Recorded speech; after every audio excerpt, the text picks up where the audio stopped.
genetic defect to make them want to drink blood and go crazy called the red thirst. They have cupid wings and stuff, which is a little vampire bit strange. space marines. They are all super gay for Sanguinius. Dark Angels are old. Okay. Good morning, good afternoon, good evening, YouTube. Wave here, but you can just call me Xiao, your soon-to-be favorite tiger guy reaching for the sky. Today, we're reacting to Bricky's every single Warhammer 40k faction explained. I have vague memories of Warhammer 40k from playing the Dawn of War games as a kid, I think, but it's been so long that this will be a great reintroduction to the lore. By the way, if you want more me in your life, make sure to check out my stream on Twitch, linked below the like button. Enough yapping, let's get right to the video. All right, Bricky, educate me.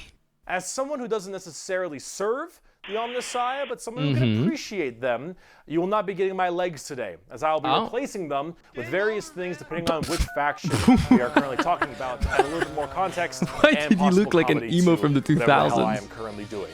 So, why is he wearing hello an anime everybody, skirt? my name is Bricky, and this is going to be a long video and a large project that has been going on for quite some time. This is... Okay. Two hands for this.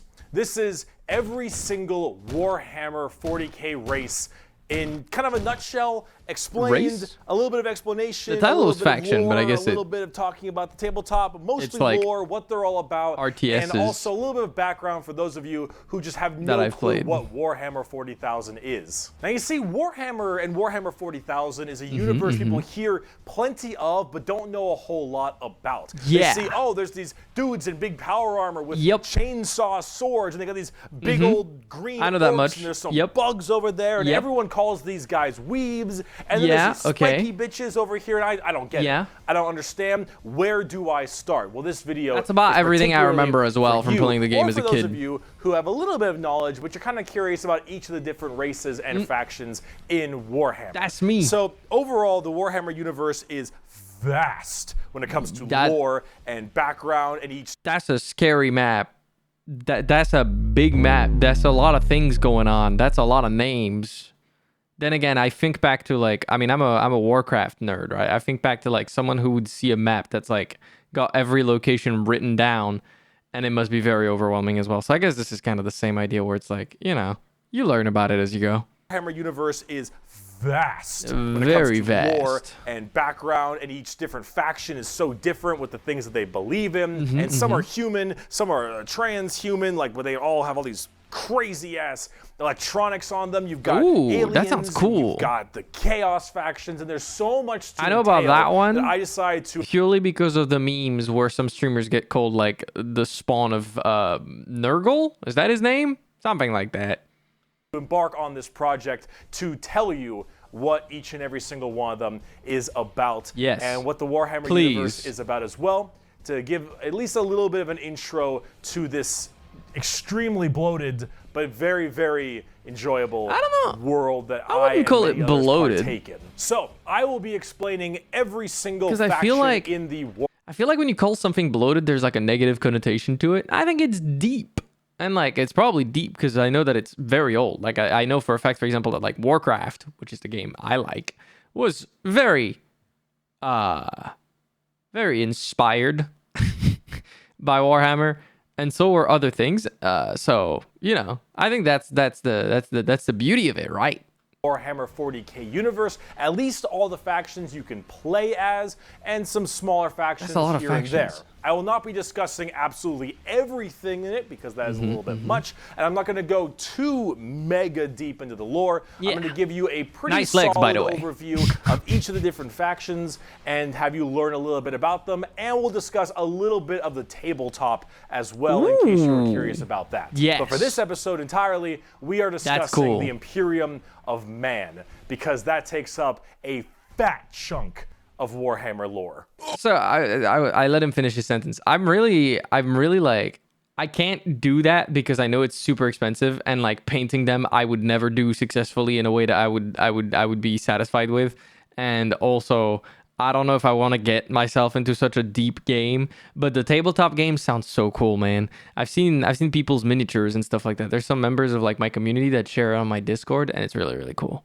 Oh, boo-hoo. What is Warhammer 40,000? Well, the 40,000 starts off is the year 40,000. The 41st millennium, that's where it takes place, is in the year 40,000, 41,000 AD. That makes sense. You're already more knowledgeable. Let me read you a quote, first of many quotes in this video. It is the 41st millennium. For more than 100 years, the Emperor has sat immobile on the golden throne of Earth. He is the master of mankind. He said years, it actually says centuries. By the will of the gods, and master of 1,000,000 worlds by the might of his inexhaustible armies. He is a rotting carcass, writhing visibly with power from the dark age of technology. He is the carrion lord of the Imperium, for whom 1,000 souls are sacrificed every day so that he may never truly die.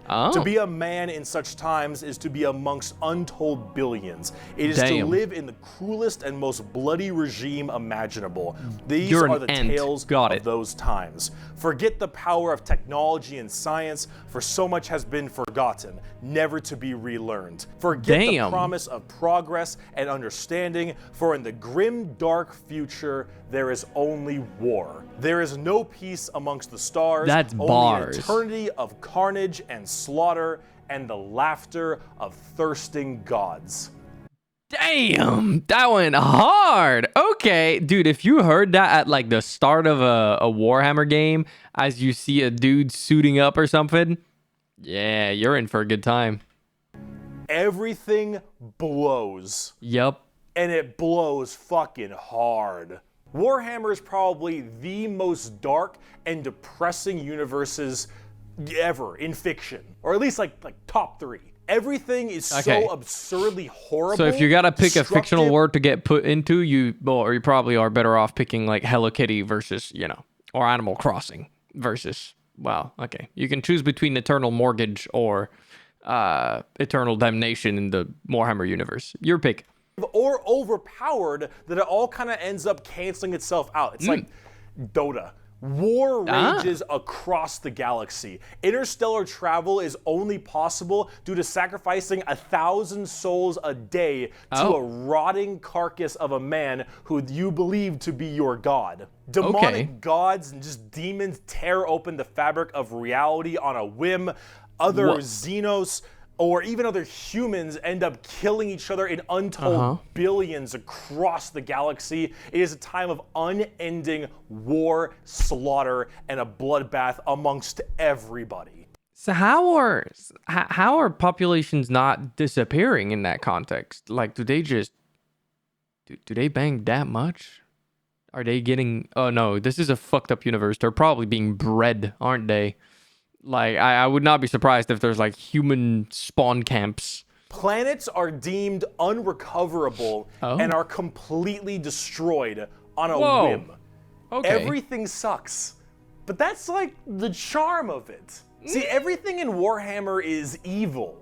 But being evil is kind of fun. Like, humanity, in its own right, is a xenophobic, prejudice, and religious zealot group that kill each other just as much as they kill all of their enemies. And they're like mid to high tier evil on the evil scale of Warhammer. Nobody is good. No matter who you are, everyone is some flavor, some color of evil. Whoever you pick, you are going to be the bad guy. But that's the fun of it, because being the bad guy is badass. Villains are cool. They look cool, they got cool outfits, they got cool weapons, they got cool armies. Villains are cool, man. And when everyone is a villain, everyone is pretty cool. That's what makes this so charming, is that everyone can be the bad guy. So let's start off. I guess it's different flavors of bad guy. The main bad guy, quote unquote, the Imperium of Man. It's hair, whack. He's the bad guy. The Imperium of Man is the main empire of the human race. All of humanity is under this one flag. You know, I'm seeing those little tags for the audio at the bottom, and I'm guessing that he had to like mute all of them to make this video eligible for getting like ad revenue or something. W, because that also means I'm not getting my shit demonetized. Imperium. And about 10,000 years ago, there was a man. He was the emperor. I kind of hear it, but it's messed up. 10-foot tall psychic demigod who led humanity across the stars to colonize tons and tons of worlds, create superhuman soldiers, and really bring humanity into a new age. This man, the Emperor of Mankind, was a psyker. And a psyker is like a magician of sorts. Okay. In the world of 40k, there is the warp, the immaterium, kind of like hell, but sort of like a purgatory dimension of hell. And a psyker is someone who can take that power and manifest it through their mind to use it to do stuff, like witchcraft stuff, magician stuff, spells, and lots of other things. Kind of like a warlock, I guess. But we don't want to get too into that. The Emperor, big boy psyker. So he's a big boy warlock. A+, maybe even S. Now the Emperor created a bunch of sons. Yes, created a bunch of sons known as the Primarchs. He created. So I'm guessing he just like made them in a lab. 18 Primarchs to have them lead all of the different legions of humanity to the different stars and planets to help colonize and bring it out. Why are half of them bald? Primarchs are basically like little versions of the Emperor. Not all of them are psychers, but a lot of them are very, very powerful, and they lead his special Space Marine legions. Then this big clusterfuck happened called the Horus Heresy, where the Emperor's favorite son, the Primarch, Horus, ended up joining Chaos and leading 9 other, I guess 8, 9 of the 18, half of his Primarchs directly to Earth to fight down the Emperor himself. Now, if you want to know what Chaos is, remember what I mentioned earlier, the warp, that immaterium, the hellish place? In there relies the 4 Chaos gods. Imagine like Saints. Can I show that on YouTube? Sorry, the bottom right one got me a little worried. Damn, they look sick though. Top left is aura farming. Bottom left is your average, I was gonna say your average streamer. Top right looks kind of sick actually with the twin snakes. And then bottom right, hello ma'am. Hi, nice to meet you. And 3 other Satans. The warp being kind of evil, those Chaos gods, that's the reason. And so those Chaos gods manipulated Horus, and then Horus helped manipulate. Whoa, I gotta say, the illustrations for this stuff are absolutely amazing. Also, he put himself so that the legs of a Space Marine would be his legs. All 8 other Primarchs to lead this giant coup directly on the Emperor on Earth. And they fucked up shit. After this huge civil war, Horus died, but not before brutally wounding the Emperor. And right at the end of his life, they put the Emperor on this large golden throne on Earth, in which he is now alive, just barely, but slowly rotting away, powering something called the Astronomicon, so long as he stays alive, and is fed 1,000 people a day. The Astronomicon is like the North Star. If you want to do interstellar travel in 40k, you need to pass through that demonic warp I mentioned earlier. But how do you know where you're going? Well, the Emperor is there putting a nice little navigator right there. He helps navigate you to know where you're going. If you want to go from Earth to some crazy solar system across the way, you need to go through that warp, and then you need to know where you're going, go through there, and pop your way out. It's like doing nether travel in Minecraft, so you can shorten the distance between going to areas. So that's actually a really cool way to explain that, because that makes a lot more sense to my brain now. So wait, does he just know every ship everywhere all the time at once, and he can like point them in the right direction all the time? Like, that sounds like a lot. I guess the mental powers help with that, but I didn't know that's how that worked. That's interesting. So long as the Emperor is alive and being fed 1,000 people a day to stay alive, you can... Again, very cool illustration. He doesn't look very alive. I'm not gonna lie. That looks like a skull, and that looks like his ribs are straight up out. With just, does he even have skin anymore? I don't know. I mean, hopefully he's having a good time. I think he needs some skincare. Well, okay, he doesn't. You know what? Never mind. Do that. The moment he dies, doesn't really have skin anymore, so interstellar travel's gone for all of humanity. You're so boned. Now, since the Horus Heresy 10,000 years ago, the Imperium has what do the other factions do for interstellar travel? I guess we'll learn. Fallen from grace substantially. All technology has started to dwindle and die. There is now giant fundamental religious extremists that now believe the Emperor of Mankind was a deity, a true living god, which is probably the last thing the Emperor would have wanted to be remembered for. So now you have this thing called the Ecclesiarchy. Whoa! That's cool. Hold on. No, I want to see that illustration properly before he put the text. Oh my god. That looks gorgeous. That is incredible. Holy moly.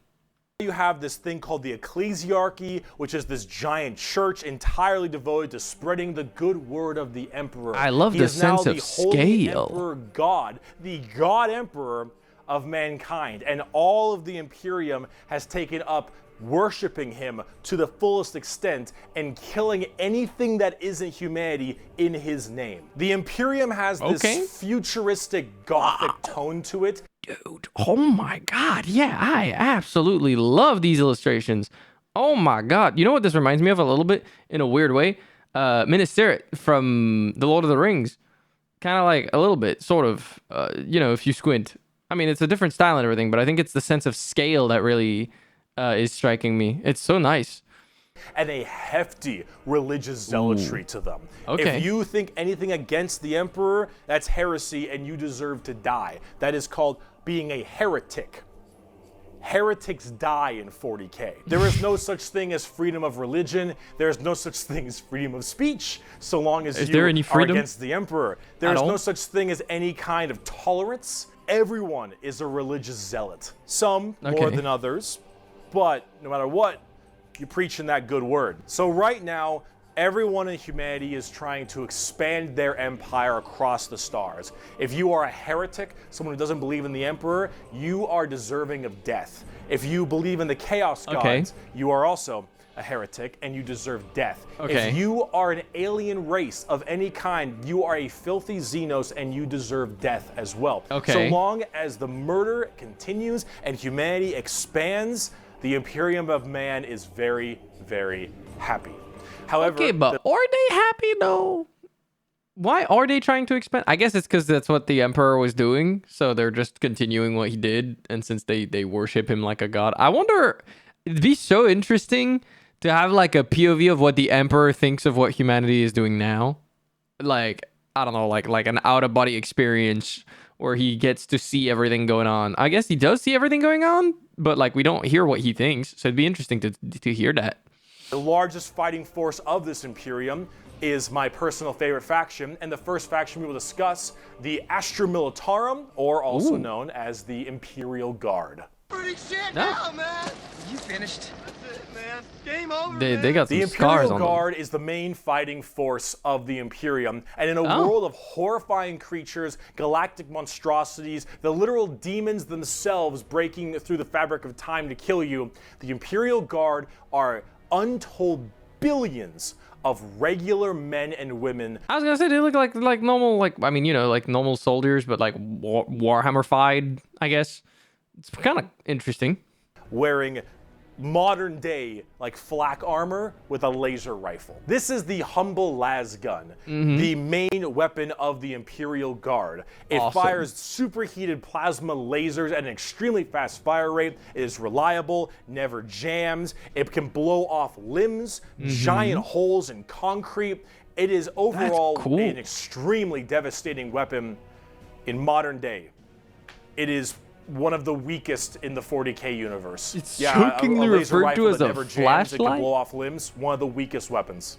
That's the world we're in right now. But who cares? Because the Imperial Guard has, in each battle, 500,000 of these men and women. 30,000 large armored tanks, 10,000 artillery batteries. The Imperial Guard, so we throw numbers. Sheer numbers and firepower. They kind of have this World War I, World War II style aesthetic with legions of guardsmen as well as high it feels very World War I. Generals on the field along with them, and multiple kinds of troops. A normal Imperial Guard battle starts off with artillery, long lines of artillery, cracking the crust of the planet underneath the enemy's feet. That's pretty As cool. this barrage continues, hundreds of thousands of guardsmen see a sea of guardsmen surges forward, firing and charging at everything possible, while the planet rumbles as tanks roll up behind them. The planet Gunships rumbling is block such a out the cool sun, image. And tanks block out the dirt with the steps and hoofprints of millions of guardsmen. It is through numbers and sheer sundering firepower. They are the first and last line of defense for the Imperium and make up a huge bulk of the battles. The Imperial Guard is also made up of tons of different kinds of regiments. The Catachan jungle fighters live in a death world that's more hospitable than almost any firefight they'll ever get into. So they just have this steroid-looking, giant knife, Rambo, Predator-looking sons of bitches, where nothing is anywhere near as scary as a simple knight on their home planet. They really you are have Rambo. The Valhallan winter soldiers who haven't felt their toes in 300 years, the Mordian Iron Guard who are more interested in making their shoes shine than actually fighting a battle, and then of course the big one, the Cadians from Cadia. Okay. The biggest export of guardsmen in the entirety of the Imperium. You will fire your first gun at 5. You will disassemble and reassemble it at 10. You will have pounding artillery drills day in and day out at 15. And you'll fight your first Swarm Lord at 16. And if you mention Cadia, you will burst into an unrelenting amount of tears and sadness like I do daily. To quote, I have at my command an entire battle group of the Imperial Guard. I feel like I'm lacking context here, but okay. 50 regiments, including specialized drop troops, stealthers, mechanized formations, armored companies, combat engineers, and mobile artillery. Over half a million fighting men and 30,000 tanks and artillery pieces are mine to command. Emperor, show mercy to the fool that stands against me, for I shall not. The Imperial Guard are my personal favorite faction in 40k. They're the army I collect the most, the ones I enjoy playing the most, and the one I enjoy in the lore sense a lot. There's something about just a regular man with a laser rifle being told to charge the horrors of this universe and willingly doing so. Yeah, it feels like the indomitable human spirit. Poetic. Turned into a faction. They actually represent the main Imperial Guard tactics pretty well. Large amounts of artillery that doesn't require a line of sight, lots of tanks, tons of infantry, drop troops, and gunships. Overall, they're pretty similar to how they sound, though a little bit expensive to collect, unfortunately. And they don't hit a lot. They have a bit of a bad aim, but you don't really care because you're just drowning them in shots. However, if you want more accurate fire and specialization, we can move on to talk about Space Marines. Yeah, there you go. The ones everyone knows Angels about. of Death are up next. Space Marines are genetically engineered super soldiers and superhumans. They're given extra organs, their skin tissue is toughened, their bones are stronger, they're extra organs, what'd that mean? taller than the average person. They're pretty massive people, and these are the specialized super soldiers that carry out a lot of the more specific tasks for the Imperium, and there's tons of legions of them. In fact, there's one per Primarch. Each Primarch, the Emperor's son, as I mentioned before, 18 oversees their legion of Space Marines. The genetic upgrade they get is based on the genes of said Primarch. It's something called a gene seed. That's what brings them up to this like super Hey, yo. Hello? They're getting what now? human level. As stated, each Primarch has their own legion. Robot Girly Man has the Ultramarines. Jagatai Khan has the White Scars. Robot Girly Man? What is that description? Dorn has the Imperial Fists, Corvus Corax has the Raven Guard, and there's a whole bunch of other side sections that are also extremely interesting and have a little bit more of a twist on the average Space Marines, which we will discuss in a bit. Oh, the legions have different I don't have a whole sizes. lot to say about Space Marines. They're superhumanly fast. In fact, it's been said that nothing that large should move that quick. These men in power armor are moving at blazing fast speeds. Their reflexes are faster. Their skin is tougher. They are overall just extremely powerful soldiers. In fact, where they differ comes down to which Space Marine Legion we're talking about. For instance, the Ultramarines done by Robot Gilliman are the main blue boys, strong in almost every way, the jack of all trades kind of group that are a little bit too strong, and that's a lore problem, but the White Scars by Jagatai Khan are all about speed freaks, go fast. We're talking attack bikes, we're talking land speeders. You want to go in quick, you want to hit them hard, you want them to be swarming around like buzzflies.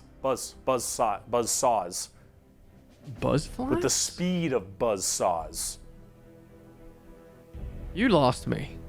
Fuck you, Pale King. Salamanders love fire. Hollow Knight, fire in yes, forge, I agree. fire in battle. Flamers, melta-guns, multi-meltas. Just so long as something can be burning, that's big. And they're also actually some of the nicest of the Space Marines. A lot of Space Marines have this kind of like holier-than-thou thing because of their genetic strength. However, the Salamanders tend to put human lives above the lives of themselves, which is actually rather rare.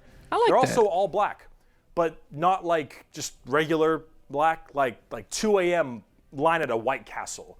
Black. Like they have a charcoal, dark, ashy exterior and blazing red eyes. They remind me, so World of Warcraft has the dwarves, right? And then dwarves have different clans, and there's a clan that's called the Dark Iron Dwarves, and they look like that too. It's really interesting. It's cool. I wonder if the Dark Iron Dwarves were inspired by the Salamanders now.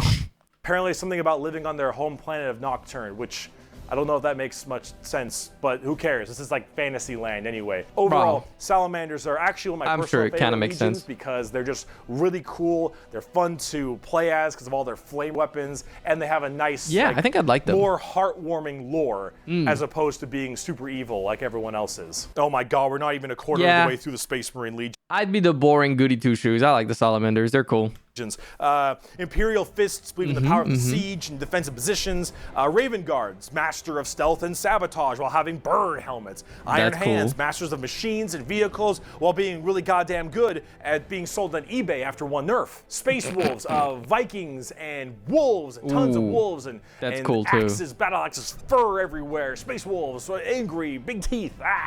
Blood Angels, I love the quality of the description of each faction now that he's like, okay, I need to go through them a little faster than this. He just starts being like, wolves, wolves, wolves, Genetic defect to make them want to drink blood and go crazy called the Red Thirst. They have Cupid wings and stuff, which is a little vampire strange. Space Marines. They are all super gay for Sanguinius. Dark Angels are old school knights and inner circle theme and what? Are you a heretic? Me? No, never. Once in a blue moon, I know. Death Watch, fancy pantsy anti-Xenos group that nobody plays because Death Watch, and they look cool though, but no one plays them. I don't know about Death Watch. They're there though. Black Templars, they bad? for the people who, if you haven't prayed at least 3 times a day, you're gonna start praying out that airlock. And I'm sure there's some other chapters I may have missed as well, like Crimson Fists and stuff, but those are the main ones right here. Here, quote from the Emperor himself.